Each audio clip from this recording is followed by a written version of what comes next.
ನಮಸ್ತೆ ವೀಕ್ಷಕರೇ, ನಾಳೆ ಏಕಾದಶಿ, ಅದರ ಜೊತೆಗೆ ಲಕ್ಷ್ಮೀ ಪೂಜೆ, ಮಾರ್ಗಶಿರ ಲಕ್ಷ್ಮೀ ಪೂಜೆ ಕೊನೆಯ ವಾರ. ನಾಳೆ ಗುರುವಾರದ ಲಕ್ಷ್ಮೀ ಪೂಜೆ ಮಾರ್ಗಶಿರದಲ್ಲಿ ಬರುವಂಥ, ನಾನು ನಿಮಗೆ ಹೇಳಿದಾಗೆ ಮಾರ್ಗಶಿರ ಕೊನೆಯ ವಾರ, ನಾಳೆ ಮಾರ್ಗಶಿರ ಗುರುವಾರ. ಅದರಿಂದ ನಾನು ಹೇಳಿದ್ದೀನಲ್ಲ, ತಾಮ್ರದ ಚಂಬಿನಲ್ಲಿ ಒಂದು ಹವಳ ಹಾಗೂ ಮುತ್ತು ಎರಡನ್ನು ನೀವು ಹಾಕಿ ಅದರಲ್ಲಿ 5 ಥರ ಚಿಗುರನ್ನು ಹಾಕಿ ಚಂಬಲ್ಲಿ ನೀವು ಪೂಜೆ ಮಾಡಬೇಕು ಬೆಳಗ್ಗೆನೆ. ಮತ್ತು ಏಕಾದಶಿಯಾಗಿರೋದ್ರಿಂದ ನಾಳೆ ಪ್ರಭು ವಿಷ್ಣುವಿನ ಪೂಜೆ, ಹರೇ ಕೃಷ್ಣ ಹರೇ ರಾಮ ಮಹಾಮಂತ್ರ ಮತ್ತು ತುಳಸಿಯ ಆರಾಧನೆ, ತುಳಸಿಯಿಂದ ಆರಾಧನೆ ಮಾಡಿ ವಿಷ್ಣುಗೆ.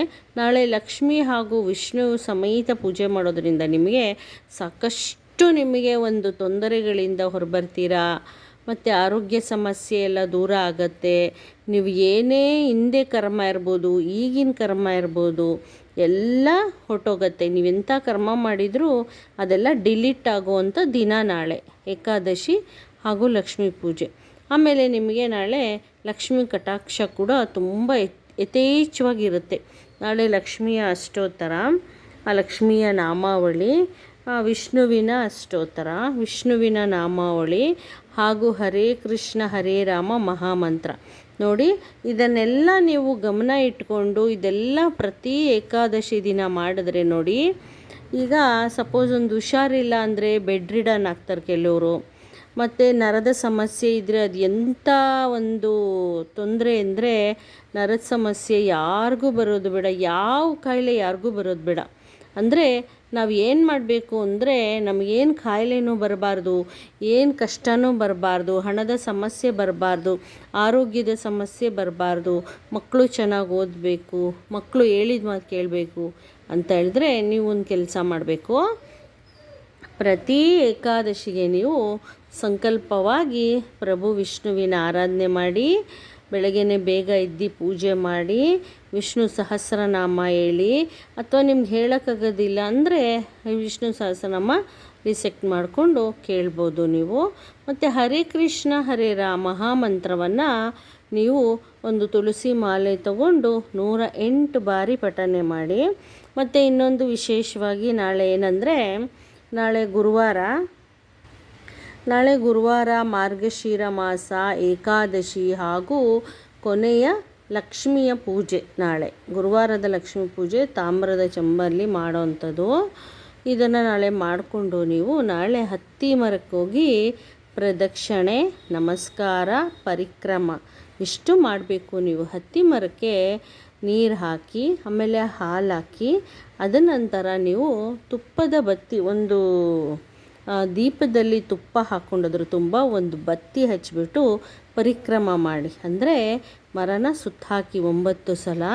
ನಿಮಗೇನೇ ಕರ್ಮ, ಏನೇ ನಿಮಗೆ ತೊಂದರೆ ಇದ್ದರೂ ಮರವನ್ನು ಸುತ್ತಾಕೋದ್ರಿಂದ ನಿಮ್ಮ ಎಲ್ಲ ಒಂದು ಕರ್ಮಗಳೆಲ್ಲ ಮರ ತಗೊಂಡು ನಿಮಗೆ ಪುಣ್ಯ ಪ್ರಾಪ್ತಿ ಮಾಡತ್ತೆ. ಅಂದರೆ ನಿಮಗೆ ಆಶೀರ್ವಾದ ಮಾಡಿ ಪುಣ್ಯ ಸಿಗೋ ಹಾಗೆ ಮಾಡೋವಂಥದ್ದು. ನಿಮ್ಮ ಕರ್ಮ ಎಲ್ಲ ಡಿಲೀಟ್ ಆದರೆ ನಿಮ್ಮ ಕಷ್ಟ ಎಲ್ಲ ಡಿಲೀಟ್ ಆದಂಗೆ, ಎಲ್ಲ ಹೋದಾಗೆ. ಕರ್ಮನೇ ಕಷ್ಟ, ಕಷ್ಟನೇ ಕರ್ಮ. ಆದ್ದರಿಂದ ನೀವು ಈ ರೀತಿ ಮಾಡೋದ್ರಿಂದ ವಿಷ್ಣುವಿಗೆ ನಾಳೆ ಗುರುವಾರ ಲಕ್ಷ್ಮಿ ಹಾಗೂ ವಿಷ್ಣು ಇಬ್ಬರು ಇರ್ತಾರೆ ಹತ್ತಿ ಮರದಲ್ಲಿ. ಅವ್ರು ನೆಲೆಸಿರ್ತಾರೆ, ಮುಕ್ಕೋಟಿ ದೇವತೆಗಳಿರ್ತಾರೆ. ಮತ್ತು ಬ್ರಹ್ಮ, ವಿಷ್ಣು, ಮಹೇಶ್ವರ ಇವರು 3 ಜನನೂ ಆ ಒಂದು ವೃಕ್ಷದಲ್ಲಿರ್ತಾರೆ. ದತ್ತಾತ್ರೇಯ, ಸಾಯಿನಾಥ ಇವರೆಲ್ಲ ಆ ವೃಕ್ಷದಲ್ಲಿರೋದ್ರಿಂದ ಆ ವೃಕ್ಷದ ಆಶೀರ್ವಾದ ನಿಮಗೆ ಸಿಗುತ್ತೆ. ಅನಂತರ ನೀವು ನಾಳೆ ತುಳಸಿಯನ ಒಂದು ದಳನೂ ಇಟ್ಟು ಆ ಹತ್ತಿ ಮರಕ್ಕೆ ನಮಸ್ಕಾರ, ಪೂಜೆ, ನೈವೇದ್ಯ ಏನಾದರೂ ಇಡ್ಬೋದು ನೀವು. ಒಂದು ಕಡಲೆ ಸಕ್ಕರೆ, ಕಡಲೆ ಬೆಲ್ಲ ಎಲ್ಲ ಇಟ್ಬಿಟ್ಟು, ಹೂ ಇಟ್ಬಿಟ್ಟು, ಅರಿಶಿಣ ಕುಂಕುಮ ಇಟ್ಟು ಪರಿಕ್ರಮ ಮಾಡೋದರಿಂದ ನಿಮಗೆ ಸಾಕಷ್ಟು ಧನ ಲಾಭ, ಆರೋಗ್ಯ ಲಾಭ, ಮತ್ತು ಮಕ್ಕಳು ಚೆನ್ನಾಗಿ ಓದೋದು ಎಲ್ಲ ನಿಮಗೆ, ಮಕ್ಕಳು ರ್ಯಾಂಕ್ ತಗೊಳ್ಳೋದು, ಫಸ್ಟ್ ರ್ಯಾಂಕ್ ಬರೋದು, ಈ ರೀತಿ ಎಲ್ಲ ನಿಮಗೆ ಒಳ್ಳೆಯದಾಗತ್ತೆ. ಅದರಿಂದ ನಾಳೆ ವಿಷ್ಣುವಿನ ಆರಾಧನೆ ಮಾಡ್ಕೊಳ್ಳಿ.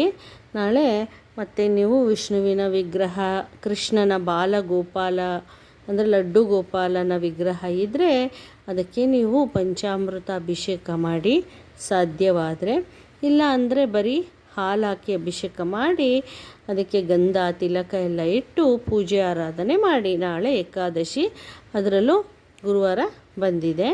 ಮತ್ತು ಲಕ್ಷ್ಮಿಯ ಪೂಜೆ ಮಾಡ್ಕೊಳ್ಳಿ. ಲಕ್ಷ್ಮಿಗೆ ವಿಶೇಷವಾಗಿ ಕುಂಕುಮ ಅರ್ಚನೆ ಮಾಡೋದರಿಂದ ನಿಮಗೆ ಸಾಕಷ್ಟು ಧನಲಾಭ ಆಗತ್ತೆ. ನಿಮ್ಮ ಮನೆಯಲ್ಲಿ ಎಂಥದೇ ಕಷ್ಟ ಇರಲಿ, ವಿಷ್ಣು ಸಮೇತ ಲಕ್ಷ್ಮೀ ಪೂಜೆ ಮಾಡಿ. ಎಲ್ಲದಕ್ಕೂ ಮುಂಚೆ ಮಹಾಗಣಪತಿಯ ಆರಾಧನೆ ಮಾಡಿ ಆನಂತರ ನೀವು ಎಲ್ಲ ಪೂಜೆಗಳನ್ನು ಮಾಡ್ತಕ್ಕದ್ದು. ನಾಳೆ ಸಾಯಿಬಾಬಾನ ಆರಾಧನೆ ಮಾಡಿ, ವಿಷ್ಣುವಿನ ಆರಾಧನೆ ಮಾಡೋದರಿಂದ ಸಾಯಿಬಾಬಾ ಸಮೇತ ನಿಮ್ಮ ಜಾತಕದಲ್ಲಿ ಗುರುವಿನ ಒಂದು ಬಲ ಇಲ್ಲ ಅಂದರೆ ನೋಡಿ, ಗುರುಬಲ ಬಂದರೆ ಮದುವೆ, ಮನೆ, ಸೈಟು, ಆಸ್ತಿ ಎಲ್ಲ ಪಡ್ಕೊಳ್ತೀರ. ಗುರುಬಲ ಬೇಕು. ಅದರಿಂದ ನಿಮಗೆ ಗುರುಬಲ ಬರಬೇಕು ಅಂದರೆ ಏನು ಮಾಡಬೇಕು? ಈಗ ನಾನು ಹೇಳಿರುವಂಥದ್ದೆಲ್ಲ ನೀವು ಮಾಡೋದರಿಂದ ನಿಮಗೆ ಸಾಕಷ್ಟು ಗುರುಬಲನ ಅನುಗ್ರಹ ಆಗತ್ತೆ. ನಿಮ್ಮ ಜಾತಕದಲ್ಲಿ ಕೂಡ ಆ ಗುರು ಶಕ್ತಿಯುತವಾಗಿ ಪರಿವರ್ತನೆ ಆಗತ್ತೆ.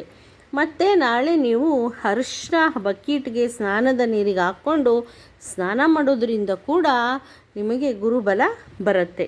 ಇದು ಒಂದು ದೊಡ್ಡ ರೆಮಿಡಿ. ಇದು ಅರಿಶಿನ ಹಾಕ್ಕೊಂಡು ಸ್ನಾನ ಮಾಡೋದ್ರಿಂದ ನಿಮಗೆ ಒಂದು ಹೊಸ ಚೈತನ್ಯ ಮೂಡಿ ನಿಮಗೆ ಧನಲಾಭ, ಆರೋಗ್ಯ ಲಾಭ ಎಲ್ಲ ಸಿಗತ್ತೆ. ಅದರಿಂದ ನೀವು ನಾಳೆ ತುಪ್ಪದ ದೀಪ ಮನೆಯಲ್ಲೂ ಆರತಿ ಮಾಡಿ, ಅಲ್ಲಿ ಹತ್ತಿ ಮರಕ್ಕೂ ಹಚ್ಚಿ, ನಮ್ಮ ಮನೆಯಲ್ಲಿ ನೈವೇದ್ಯವಾಗಿ ವಿಷ್ಣುವಿಗೆ ನಾಳೆ ಸಜ್ಜಿಗೆ ಮಾಡ್ಬೋದು, ಇಲ್ಲಾಂದರೆ ಕಡಲೆ ಬೆಲ್ಲ ಅಥವಾ ಏನಾದರೂ ಲಾಡು ಸ್ವೀಟು ಈ ಥರ ಮಾಡಿ ಕೃಷ್ಣನಿಗೆ ಆರಾಧನೆ ಮಾಡಿ.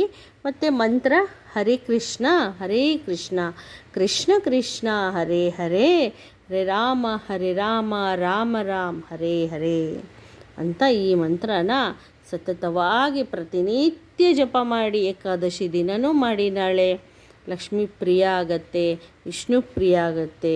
ಎಲ್ಲದಕ್ಕೂ ಮುಂಚೆ ಗಣಪನ ಆರಾಧನೆ ಮಾಡಿ ಮತ್ತು ಶಿವನ ಕೆಲವು ನಾಮಗಳನ್ನು ಹೇಳ್ಕೊಳ್ಳಿ ನಾಳೆ. ಈ ರೀತಿ ನಿಮಗೆ ಎಲ್ಲ ದೇವರ ಆಶೀರ್ವಾದ ಕೂಡ ಸಿಗುತ್ತೆ ವೀಕ್ಷಕರೇ. ಮತ್ತು ನಾನು ನೆಕ್ಸ್ಟ್ ವಿಡಿಯೋಲಿ ಸಿಗ್ತೀನಿ ನಿಮಗೆ. ನನ್ನ ವಿಡಿಯೋನ ಲೈಕ್ ಮಾಡಿ, ಶೇರ್ ಮಾಡಿ, ಸಬ್ಸ್ಕ್ರೈಬ್ ಮಾಡಿ. ನೆಕ್ಸ್ಟು ನಾನು ನಿಮಗೆ ಬೇರೆ ವಿಷಯನ ತೊಗೊಂಬರ್ತೀನಿ. ನಮಸ್ತೆ.